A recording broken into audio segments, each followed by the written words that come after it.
If there ever was a justification for why I like Israel, this is it.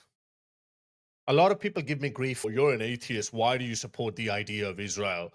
Do you believe in their biblical claim? Do you believe that they are God's chosen people? That's not the reason why I like Israel. I like Israel because it has founded a modern democratic state on Western ideals. For all its problems, for all its shortcomings, Israel tends to be the only secular, liberal state in the Middle East. It protects the human rights of not only just Jews, but all of its citizens.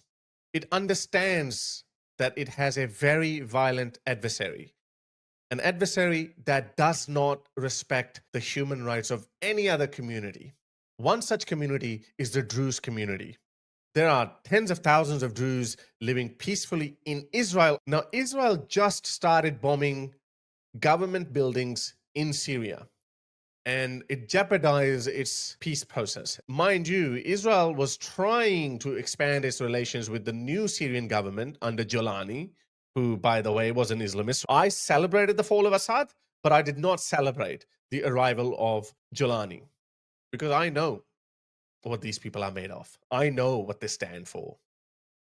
Just how the Islamists in Syria and Iraq, well, actually ISIS, who are Islamists and jihadis, just how they massacred the Yazidi community, they have started doing the same with the Druze community in Syria. Israel could have easily looked away because Jolani has indicated that he's not going to be hostile towards Israel. And this is why Donald Trump tried to be friends with Jolani, just so you could forgive their past sins and look to the future. If Jolani is serious about normalizing relations with Israel, if Jolani is serious about not being hostile to Israel, then you know what? We can forget about your past atrocities. How did you find the Syrian president? Right. I think very good. Young, attractive guy, tough guy. You know, strong pass.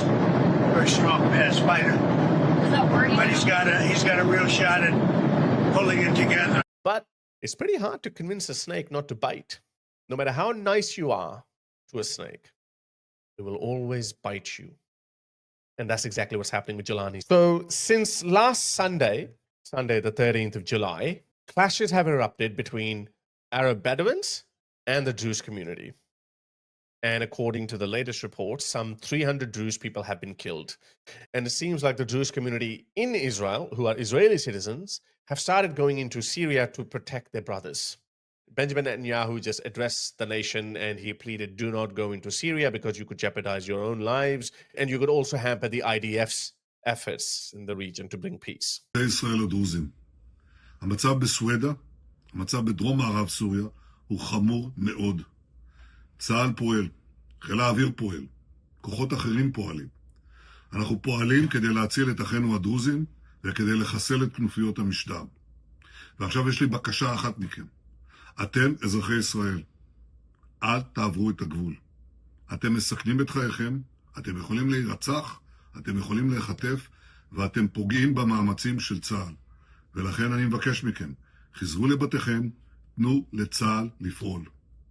So, as I said, Israel could have looked the other way in the better interests of having friendly relationships with Jolani, Syria. But he said no. He took action and he started bombing government buildings in Syria to teach Jolani a lesson or send him a message that the massacring of the Druze community is not going to be accepted. This is the reason why I like Israel. And this says a lot about the Muslim community in the region. They don't care. They don't take any hostages. They can't tolerate anyone. Islam is the beast that will always come out and it would devour everyone around it who is not Muslim. This is why it's absolutely critical for the civilized world to make sure that Israel survives this. Israel must stand and we must support Israel. What happened to the conspiracy theories that Jolani is Israel's man? Jolani is the puppet of Israel. If he was the puppet of Israel, then he would have taken the dictation from Benjamin Netanyahu to stop this massacre of the Druze community. But obviously he's not. He's an Islamist after all.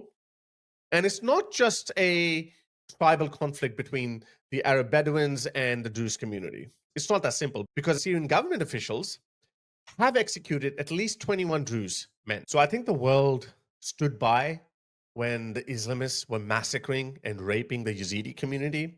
And I think the world should not just stand by and let Jolani do what ISIS did to the Yazidi community. The IDF should bomb them. The IDF should weaken them as much as they can, and they should stand by. This is why I'm a strong interventionist. I don't believe in, oh, it's an internal matter, we should look the other way. And as I said, it would have been in Israel's interest to look the other way because Jolani is not hostile to Israel. I don't know whether he himself has ordered this massacre of the Druze community or he's just incapable of stopping these Bedouins. That's irrelevant. Israel has taken a moral position and they have said, no, we are not going to let this happen on our watch. And that's the reason why I love Israel. I'm an atheist. I don't care about their ancient claims. I don't care about their biblical claims. I just care about Israel because it is a liberal democracy where all citizens, regardless of their race or religion, they are considered equal in the eyes of the state. Israel was made for Jews, not Druze. Yet it is standing up for the Druze community. Well done, Israel.